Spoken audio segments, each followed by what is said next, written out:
Salam, selamat pagi sahabat terkasih. Puji Tuhan, hari ini kita masih diberi kesempatan menikmati kasih dan kemurahan Tuhan. Pagi hari ini, kita akan belajar dari kehidupan murid Tuhan Yesus yang sangat terkenal, yaitu Yohanes.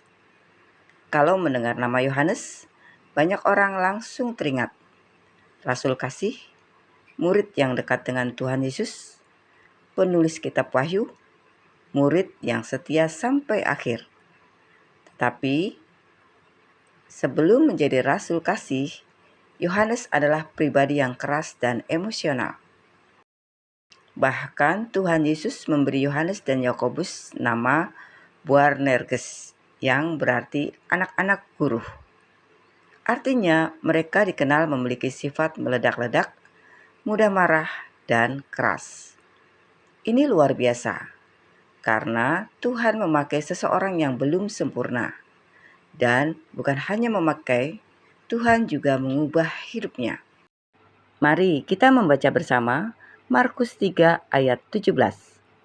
Yakobus anak Zebedeus dan Yohanes saudara Yakobus, yang keduanya diberinya nama Boanerges, yang berarti anak-anak guru.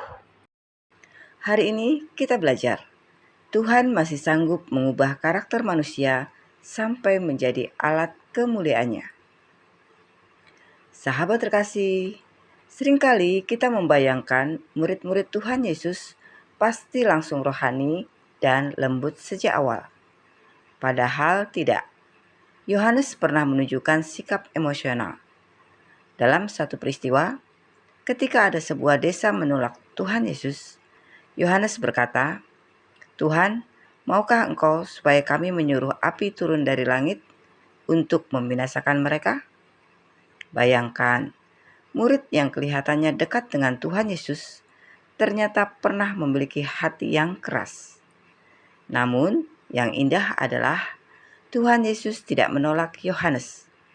Tuhan melihat lebih jauh daripada kelemahan seseorang. Manusia sering menilai berdasarkan masa lalu, tetapi Tuhan melihat potensi masa depan. Hari ini mungkin ada yang berkata, "Aku terlalu emosional. Aku punya karakter buruk. Aku sering gagal. Aku belum layak dipakai Tuhan." Tetapi mari kita lihat Yohanes. Tuhan tetap memanggilnya karena kasih karunia Tuhan lebih besar daripada kelemahan manusia. Sahabat terkasih, mengikut Tuhan Yesus bukan hanya tentang datang ke gereja atau mendengar firman Tuhan. Mengikut Tuhan Yesus berarti bersedia dibentuk setiap hari. Yohanes berjalan bersama Tuhan Yesus selama bertahun-tahun.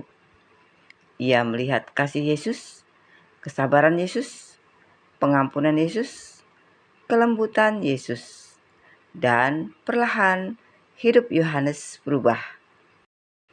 Inilah rahasia perubahan hidup sejati, yaitu kedekatan dengan Tuhan.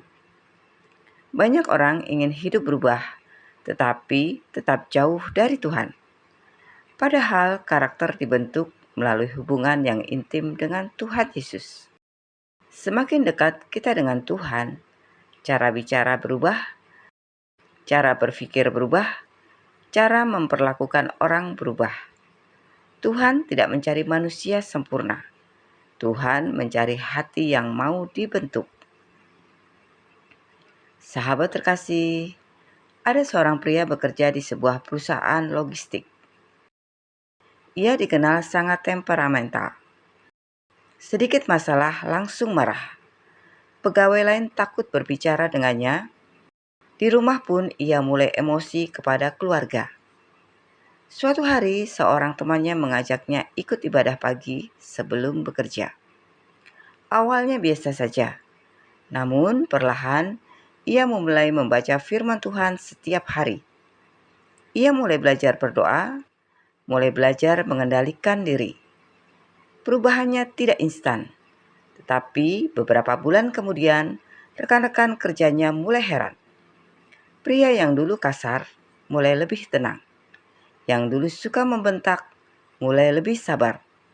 Yang dulu keras, mulai mau mendengar orang lain. Suatu hari, salah satu pegawai berkata, "Sekarang Bapak beda sekali." Sahabat terkasih, itulah kuasa Tuhan. Tuhan bukan hanya mengampuni dosa manusia, Tuhan juga sanggup mengubah karakter manusia.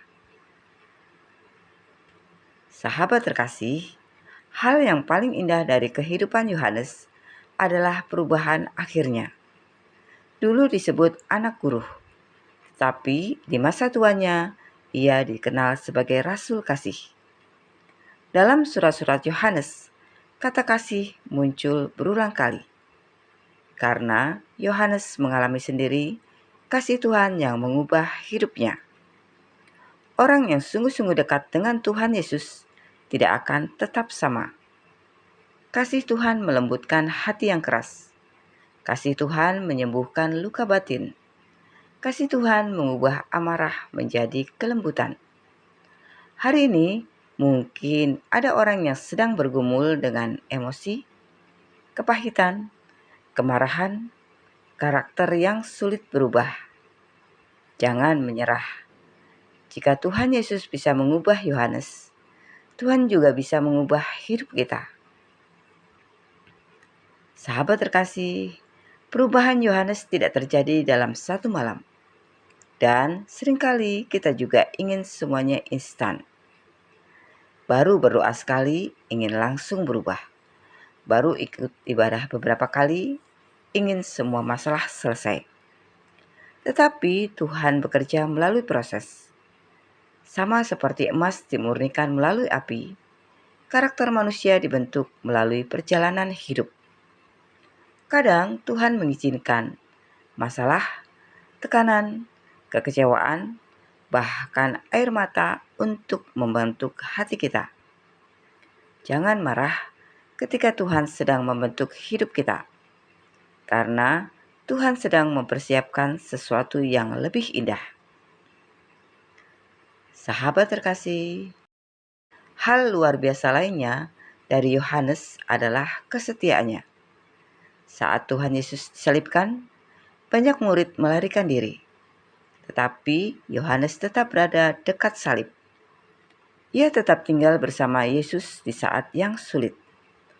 Dan di masa tuanya, Yohanes dibuang ke Pulau Patmos karena memberitakan Injil. Namun, bahkan di tempat pembuangan itu, Tuhan tetap memakainya. Di sanalah Yohanes menerima pewahyuan kitab Wahyu. Sahabat terkasih, Tuhan bisa memakai hidup yang mau tetap setia sampai akhir. Bukan hanya semangat di awal, tetapi tetap berjalan bersama Tuhan sampai akhir kehidupan. Sahabat terkasih, mungkin hari ini kita sedang bergumul dengan karakter yang sulit berubah. Mungkin ada emosi yang belum terkendali. Mungkin ada luka yang membuat hati keras. Mungkin ada kebiasaan lama yang terus berulang. Jangan putus asa. Tuhan tidak menyerah terhadap Yohanes, dan Tuhan juga tidak menyerah terhadap kita. Tetap datang kepada Tuhan, tetap dekat dengan Tuhan Yesus. Tetap izinkan firman Tuhan bekerja dalam hidup kita. Karena perubahan sejati bukan hasil kekuatan manusia, tetapi hasil pekerjaan dalam hati kita. Sahabat terkasih, mari kita berdoa bersama. Bapa yang Maha Baik, kami mengucap syukur untuk firman-Mu pagi ini. Terima kasih karena kami belajar dari kehidupan Yohanes, bahwa Engkau sanggup mengubah kehidupan seseorang yang tidak sempurna menjadi alat kemuliaan-Mu. Bapa, kami sadar, seringkali kami masih memiliki karakter yang lemah. Kadang kami mudah marah, kecewa, keras hati, dan sulit mengendalikan diri.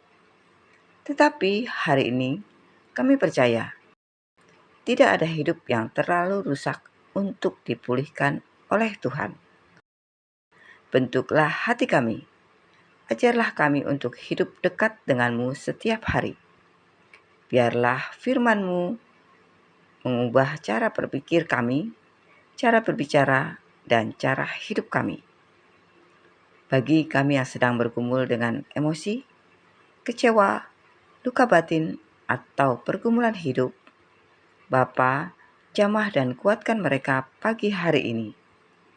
Bagi mereka yang merasa tidak layak dan tidak berharga, biarlah mereka percaya bahwa Tuhan masih mempunyai rencana yang indah dalam hidup mereka. Tolong kami supaya tetap setia berjalan bersama Tuhan sampai akhir hidup kami. Kami serahkan hari ini ke dalam tangan-Mu. Dalam nama Tuhan Yesus Kristus, kami berdoa dan mengucap syukur. Amin. Sahabat terkasih, Tuhan tidak mencari manusia yang sempurna. Tuhan mencari hati yang mau dibentuk setiap hari. Sampai jumpa di renungan pagi berikutnya. Selamat beraktivitas. Tuhan Yesus memberkati.